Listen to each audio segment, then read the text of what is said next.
This program is powered by thevirtual.show, making your offline events virtual.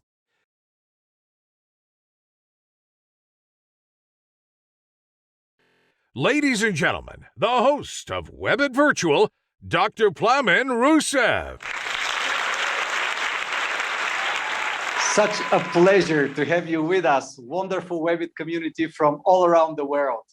It is another of these fantastic meetings where we get together and unite the power of all of you in order to search for the better desirable future.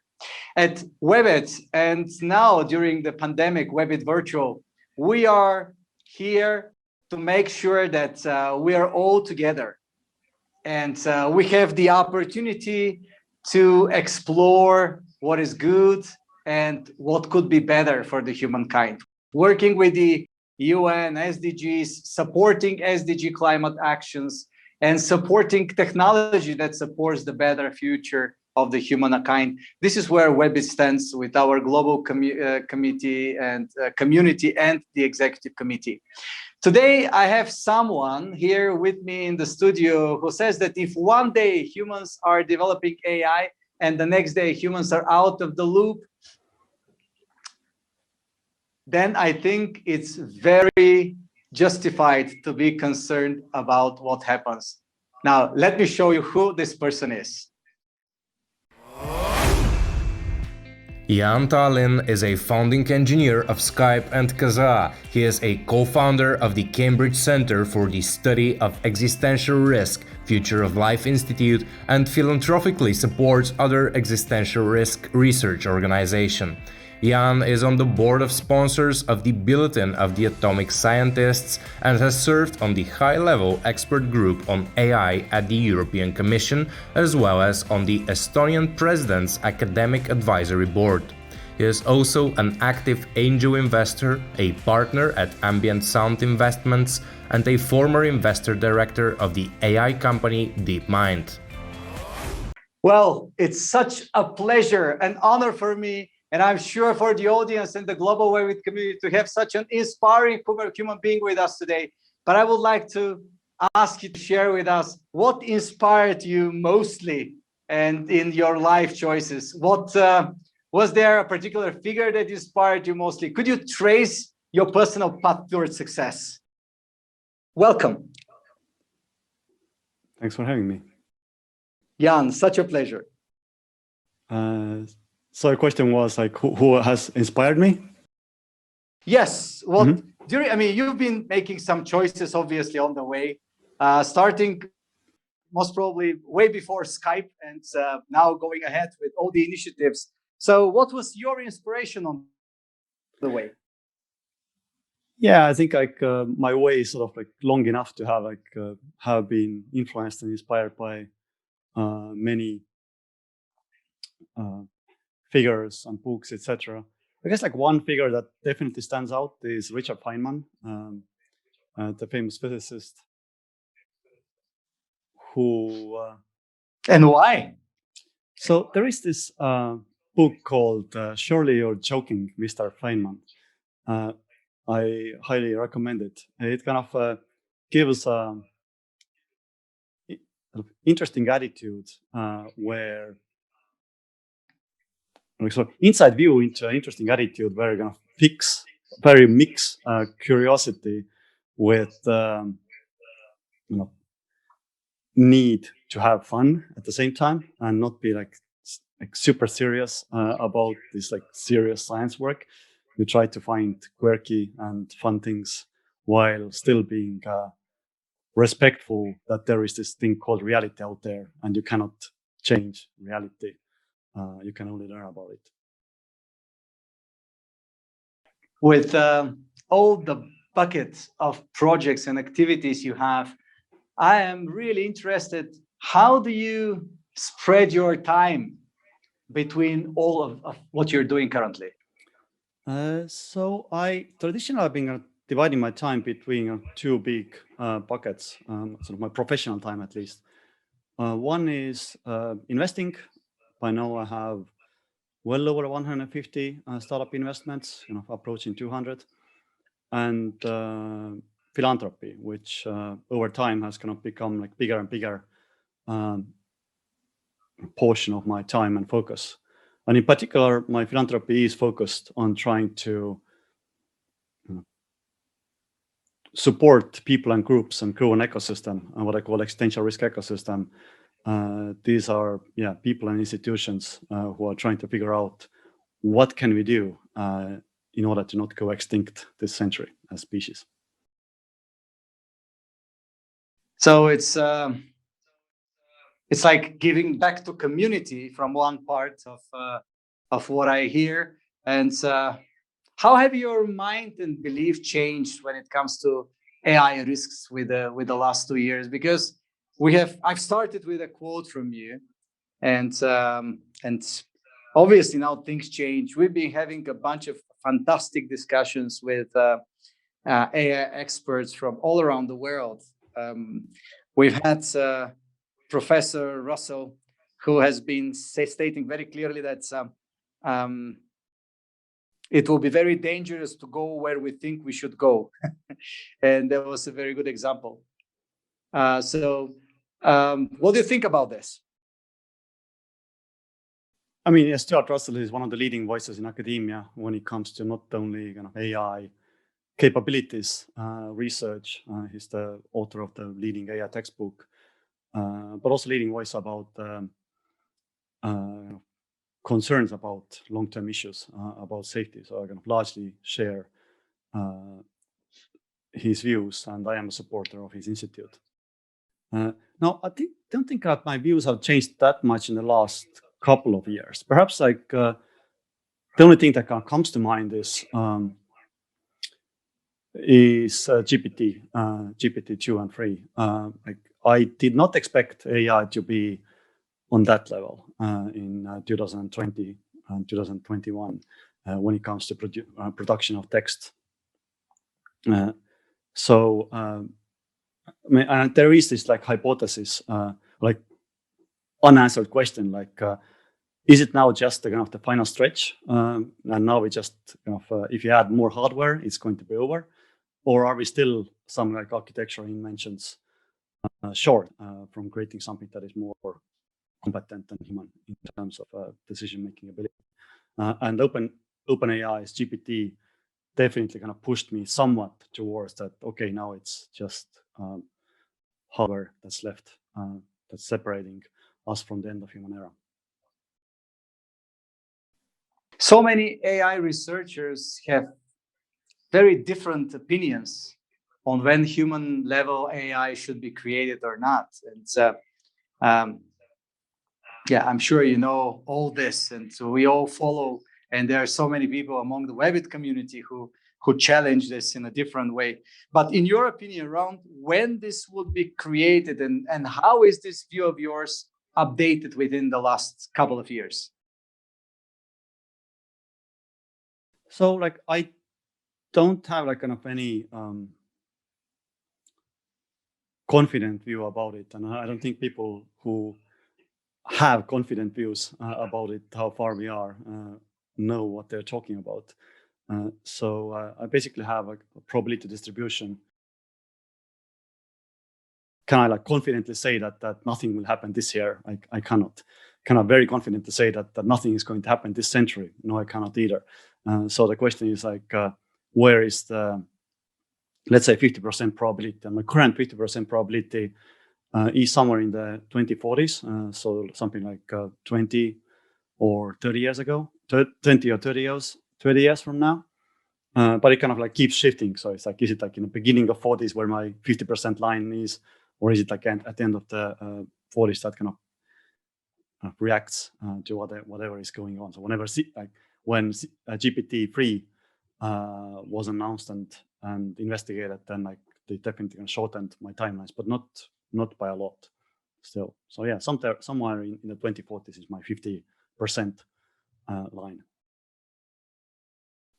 Well, obviously, COVID has escalated a lot of these general virtualization, and it goes quite well with AI. So what are your thoughts? I mean, we're now in a virtual studio. I mean, you're in your house.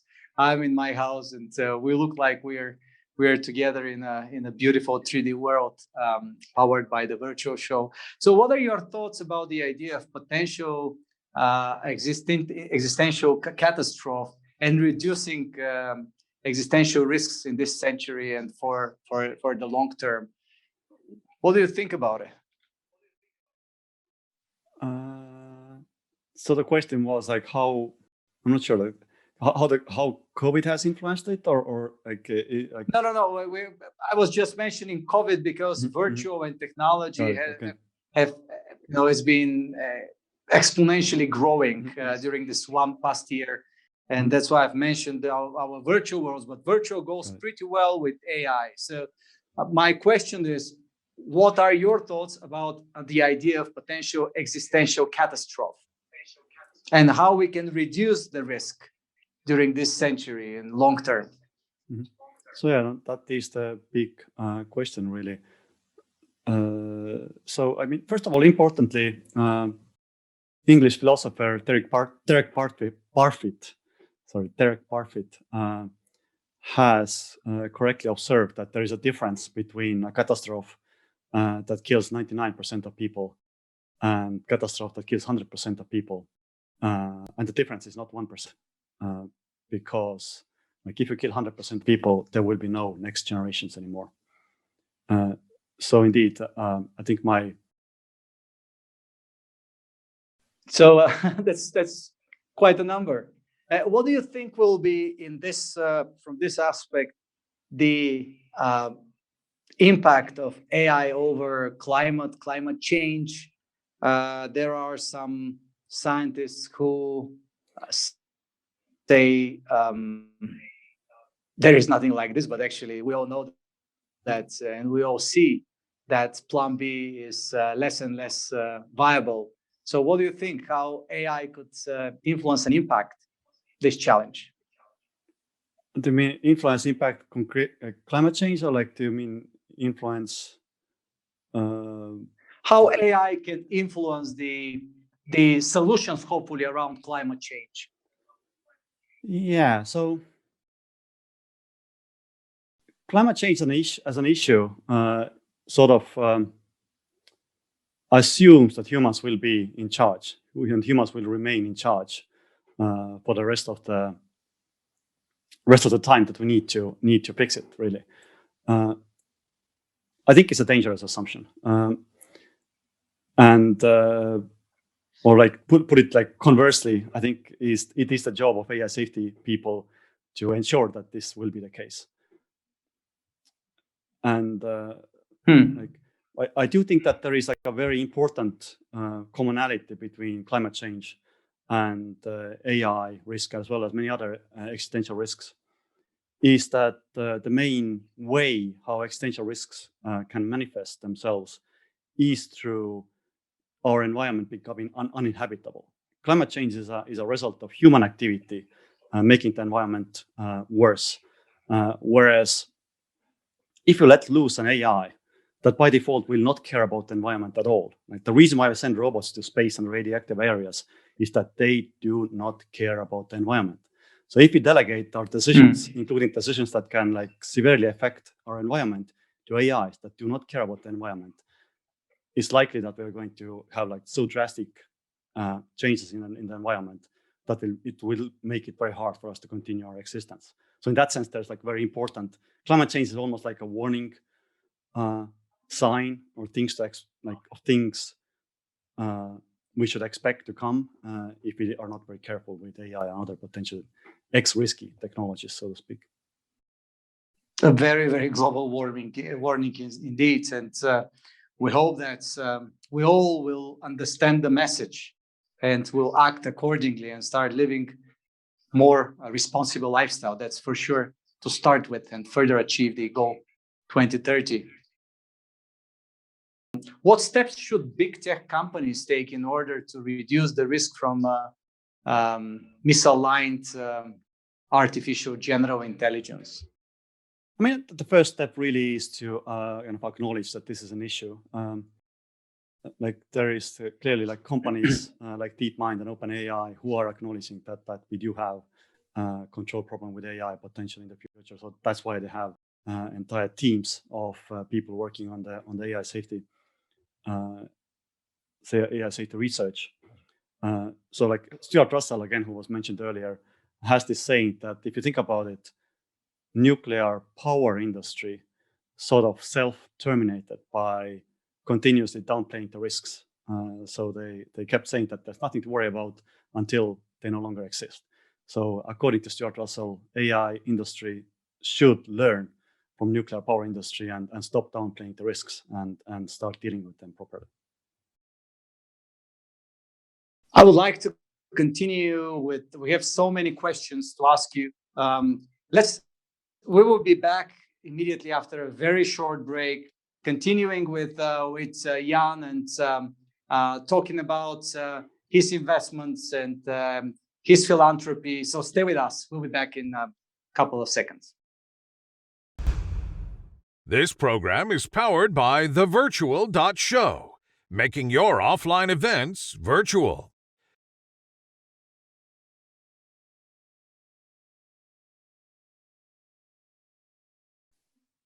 Jaan, we have this fantastic discussion with you. What you're doing is truly phenomenal, and that's why we are absolutely delighted to have you with us. Could you please share with our community what actions are you taking to ensure that technology is developed safely, and what investments are you doing in this direction? So I'm doing a lot of things here.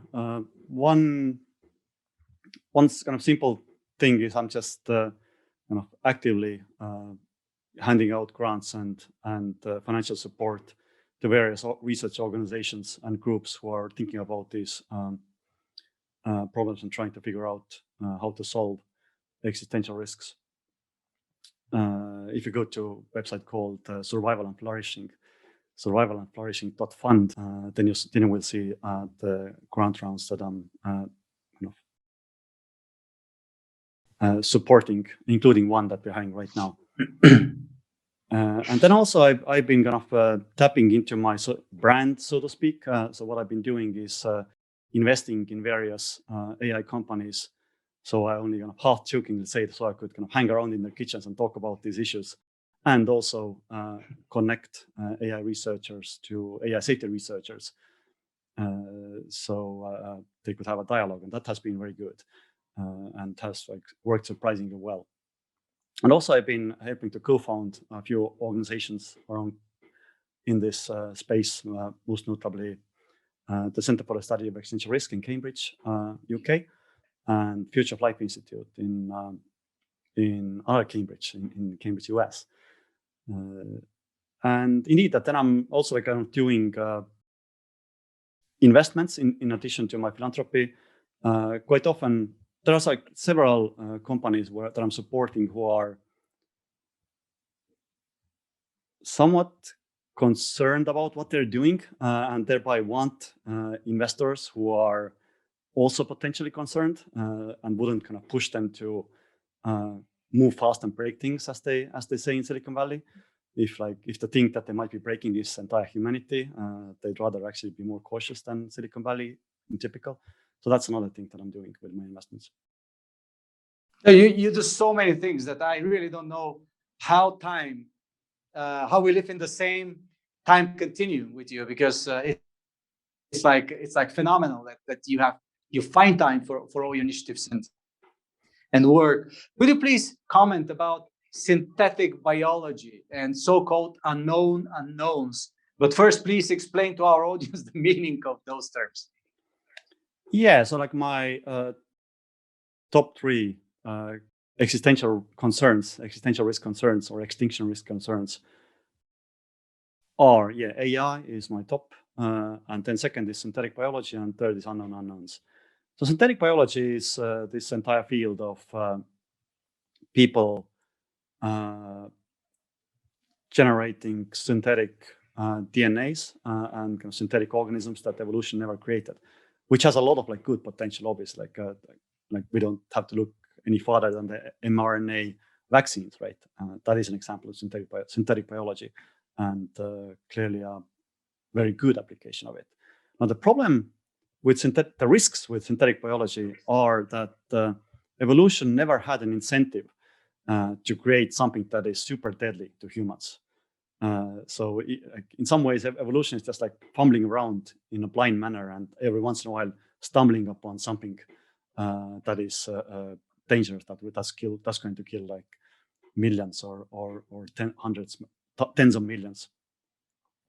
Whereas humans who are kind of badly motivated or are kind of not careful enough and are messing around with synthetic organisms might actually create something that is much more dangerous to humans and potential other species than anything that evolution has ever created. So that is the danger with synthetic biology.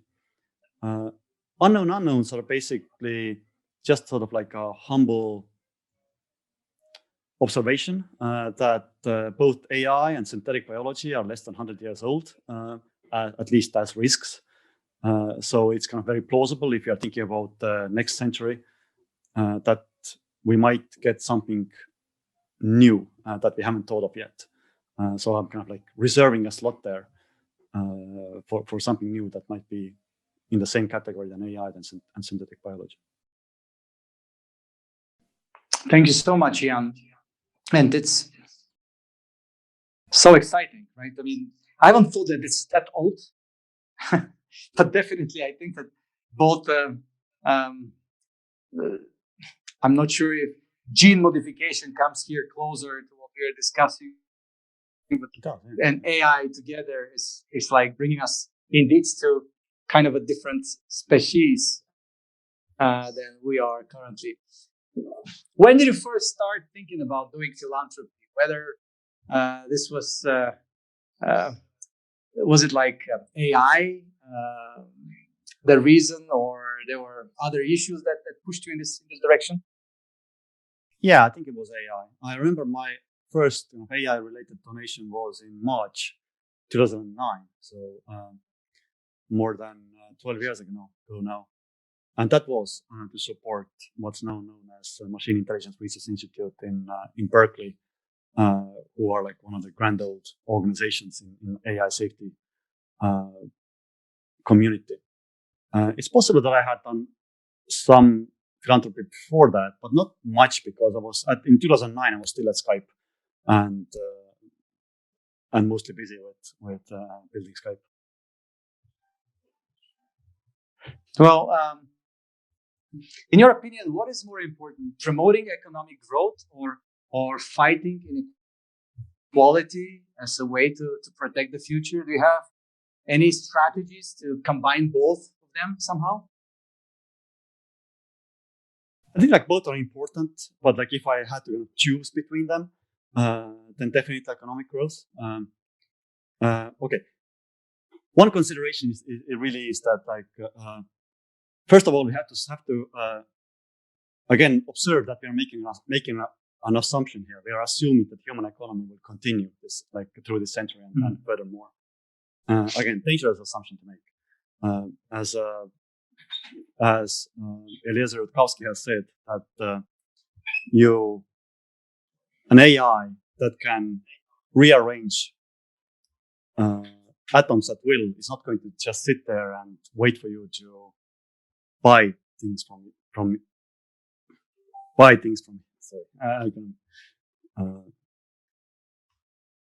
So what do you think about social media?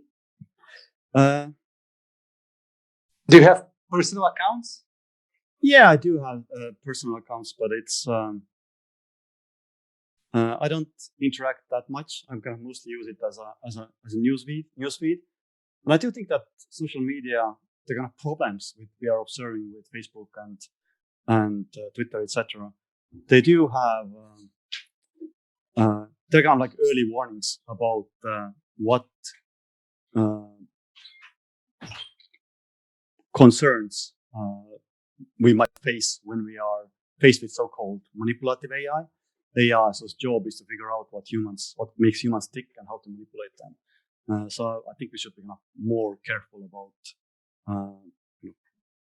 reprioritizing AIs that do not think about humans, but still are very useful.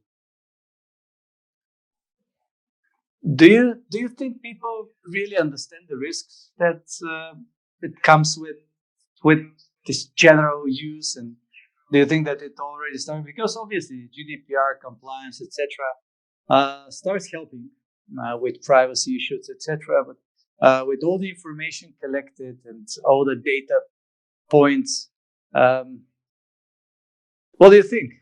How this will reflect? Yeah, I mean, this is like a sort of like a pretty contemporary issue, so to speak. So I don't think that much about it. It does feel to me that people are getting more and more cautious about the privacy violations and data leaks, etc., etc. But I might be in a bubble, so like it's certainly like my friends are, but I'm not sure if like general population cares about privacy. But it definitely feels to me that they do. So in that sense, I think things are kind of moving towards positive, because I do think that people should. Let's talk about the future. And there were all these fantastic books that I read when I was a young kid, and they were all in the future, and turn out we live in this future now, and they were hundreds of years from now, but no, actually it happens now. So which movie would you pick from all those that you've seen that you might say reflects the reality and where we are heading to in the next couple of years? I think it's like difficult to pick a movie that's like very accurate portrayal of the future, because predicting the future is hard, and movies are usually, they have to kind of satisfy this constraint that they have to be very interesting. Whereas like if an existential risk materializes, I claim that it's not going to be very interesting. It's just like humans die, period. There isn't much of a struggle and drama and heroes, etc. So, but I think there are good movies that kind of highlight some aspect of AI problem. For example, Colossus, the Forbin project from I think even 70s, kind of highlighted like how it's problematic to delegate military decisions to AI and what might happen. And much later, Ex Machina portrayed, I think, pretty accurately and in a convincing manner how little AIs will care about humans. They will only care to the degree that is kind of necessary for their goals.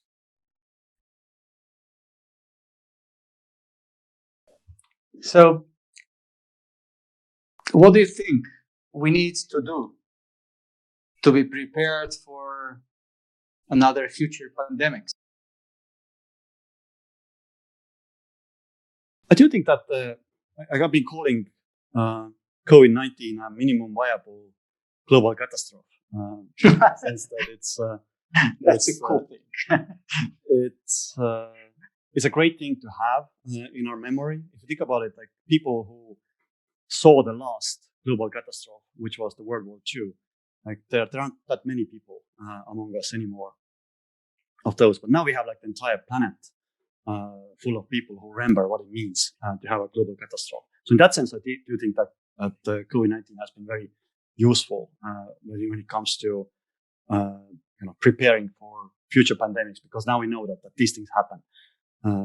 But obviously that's not enough. Like it's great to have people to realize that this is good, but this is something that happens every once in a while.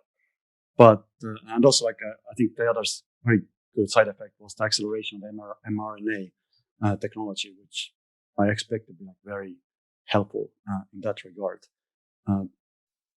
It's not very clear how easily we can generalize from pandemics to other existential risks, but we have like ecosystem of people trying to figure that out.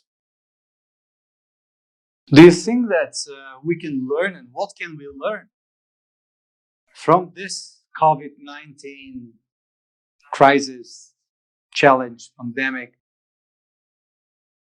so we can hopefully predict and try to avoid further future risks?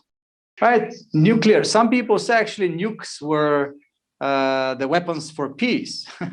They brought peace to the planet Earth because of its mass destroying power so that nobody is using them for that reason. But how about AI? How about other challenges? Can we say we've learned something and we can use it for the better future of the humankind?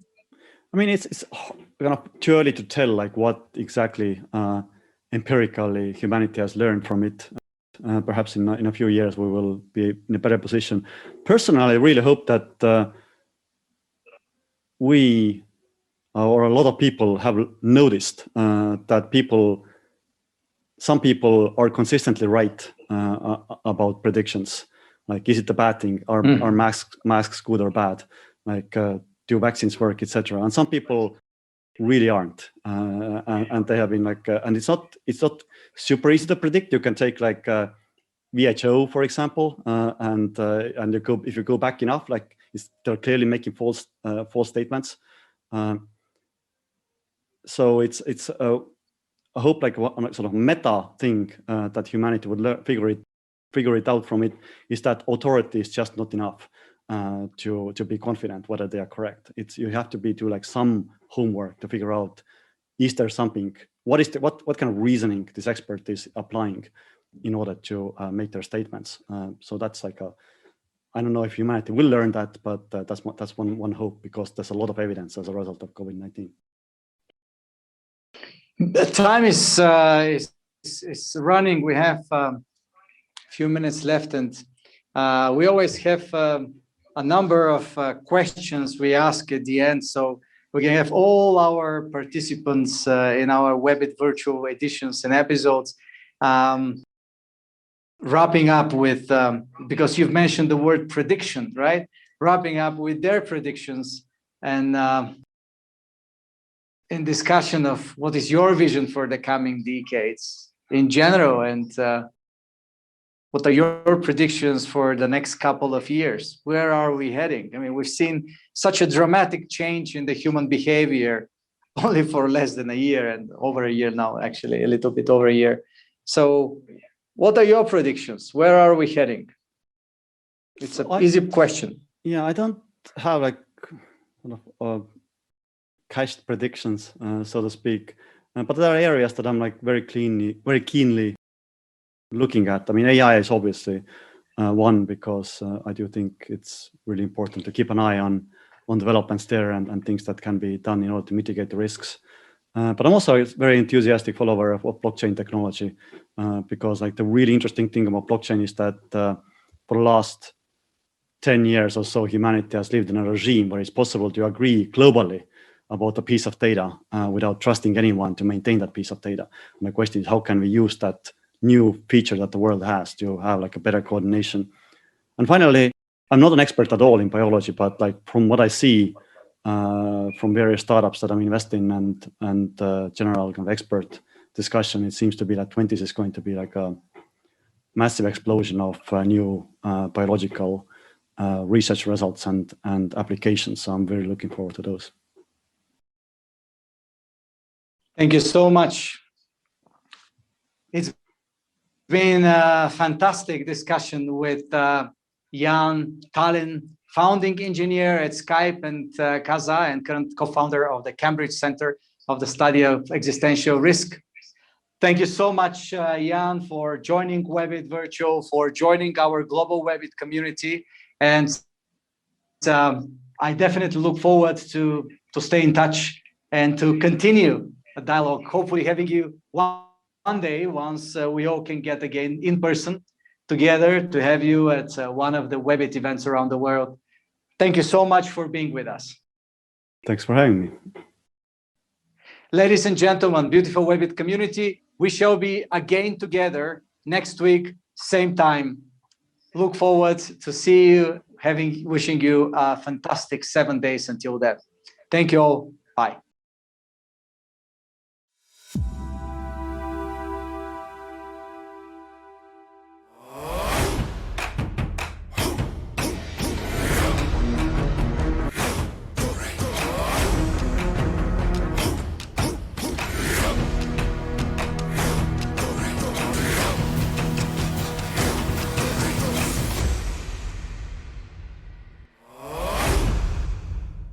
This program is powered by the virtual.show, making your offline events virtual.